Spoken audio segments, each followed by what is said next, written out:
E assim, mais longe, né? A gente assiste uma condenação e uma crítica muito severa a Israel no que tange a discussão da proporcionalidade da condução da guerra, mas não se enxerga esta crítica e essa pressão da comunidade internacional em relação ao quê?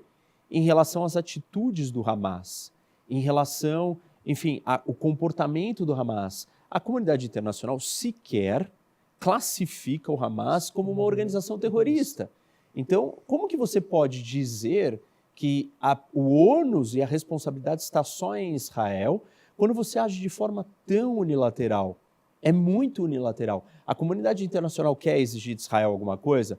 Ótimo, antes ela tem que exigir do Hamas muitas coisas. E nada disso tem acontecido, não foi exigido absolutamente nada. O Conselho de Segurança não aprovou nenhuma resolução que condene, critique e aponte o Hamas como culpado de nada. Não classificou o Hamas como uma organização terrorista. A maioria dos países também não faz isso com o Hamas. Assim, incluindo o Brasil. Incluindo o Brasil. Me parece claro e óbvio que as pessoas escolheram um lado.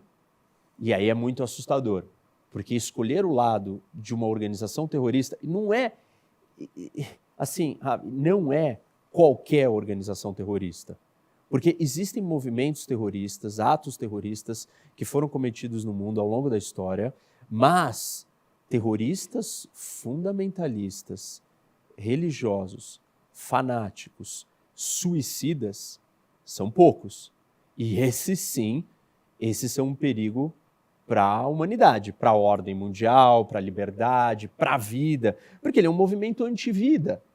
Se a gente olhar assim, as situações mais absurdas que o mundo já viveu, né? A Guerra Fria, a possibilidade da gente ter uma guerra nuclear e o mundo acabar. O que manteve, o que evitou que a gente tivesse essa guerra nuclear? A atenção, o cuidado e a preocupação pela vida. Porque você virava para o soviético e falava assim, olha, se você me lançar essa bomba atômica, eu vou retaliar. E aí, por mais que eu morra em primeiro lugar, você vai morrer junto. E os soviéticos olhavam e falavam assim, não, peraí, morrer junto eu não quero. Por quê? Porque ele valorava a vida.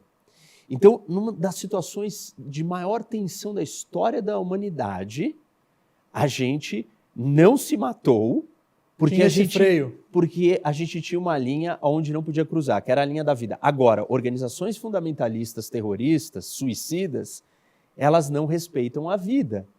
Elas não têm esse freio. Ao contrário, se você falar para elas, você vai morrer, eles falam, ótimo. Eles instrumentalizaram a população de tal maneira que eles educam eles a se matarem por esse idealismo religioso, né?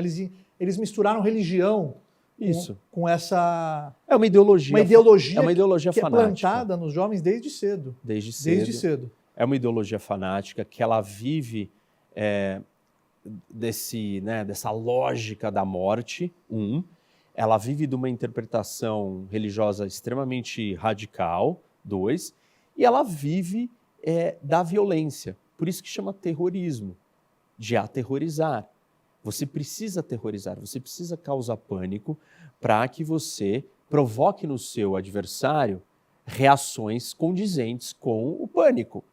E essas reações vão desencadear um grande ciclo de violência, onde você vai conseguir recrutar mais pessoas em situação de desespero para o seu radicalismo. Então, percebe, o terrorismo ele é uma estratégia muito complicada e muito perigosa para o mundo. Isso não tem nada a ver com Israel. Não, é para a humanidade. Isso. Concordo com o professor. Nós estamos lidando com algo que assim, é muito difícil de você brecar. Sim. Porque ele não está preocupado, as ferramentas comuns usadas na política internacional, na estratégia militar, de dissuasão, não funcionam como organização suicida. E é muito importante esclarecer isso, porque Israel está numa posição delicada. Se não fizer nada, vai deixar de existir. Isso é importante esclarecer, porque os mísseis ainda estão sendo disparados pelo Hamas e pelo Hezbollah, que você vai explicar daqui a pouquinho, que é outra célula terrorista do Líbano.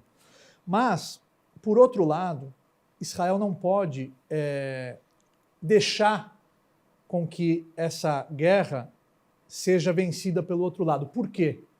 Porque senão outras células terroristas radicais vão se aproveitar dessa vulnerabilidade e o terrorismo vai se alastrar pelo mundo. Então Israel tem a obrigação agora de terminar essa guerra que não começou.